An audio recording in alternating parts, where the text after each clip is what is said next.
আসসালামু আলাইকুম। আজকে ভিডিওর সাথে ভয়েস দিতে বাধ্য হলাম। এতদিন পেজে ভিডিওটা টোটালি অফই রেখেছিলাম, মাঝখানে হালকা হালকা শর্ট ভিডিও রেখেছি যাতে পেজ মাইনাস থেকে একটু ভালোর দিকে আসে। কিন্তু ভালোর দিকে আসবে কি করে?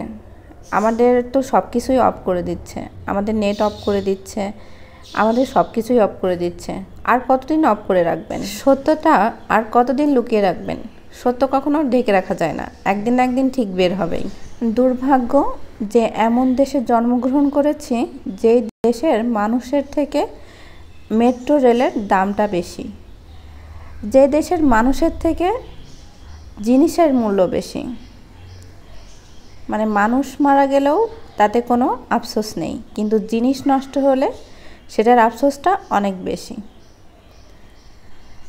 আমি যদি এখানে কোনো কিছু কথা বলি তাহলে কিন্তু এর বিরুদ্ধে আমার অনেক স্টেপ আসতে পারে, আমার পেজের অনেক সমস্যা হতে পারে।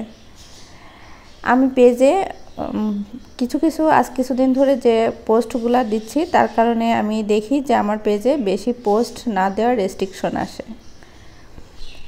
আসলে আপনি যদি যে কোনো কিছুর বিরুদ্ধে কোনো কথা বলতে চান, সঠিক কথা বলতে চান, তাহলে কিন্তু আপনার সমস্যা হবেই। মানে এই দেশটা হচ্ছে বাংলাদেশ, যে দেশে কোনো স্বাধীনতাভাবে আপনি কোনো কিছুই বলতে পারবেন না।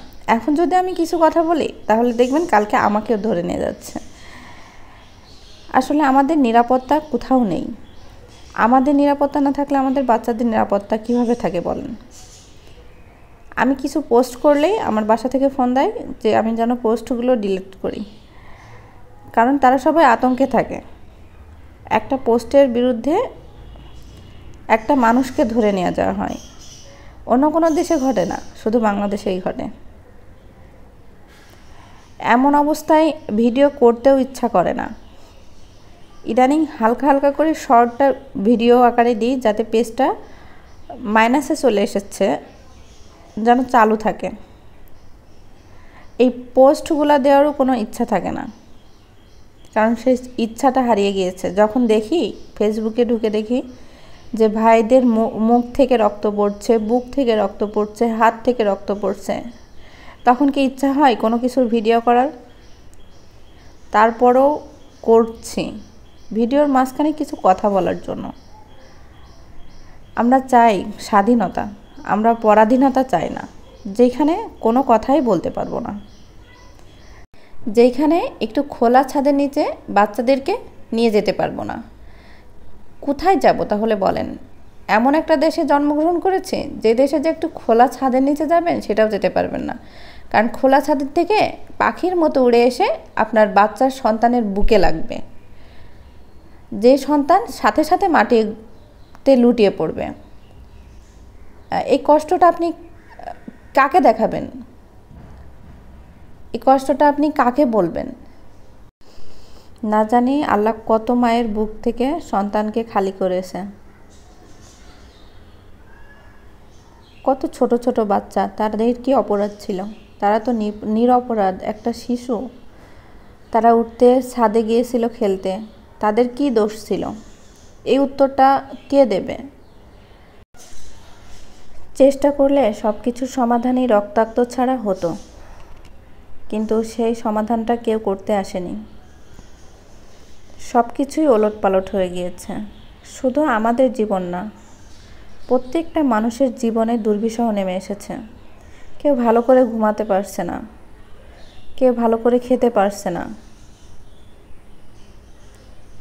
সবাই সবার বাচ্চাদের নিয়ে একটা ভবিষ্যতে আশঙ্কায় ভুগছে, এমন একটা আশঙ্কা যেটা নিশ্চয়তা কেউ দিতে পারছে না।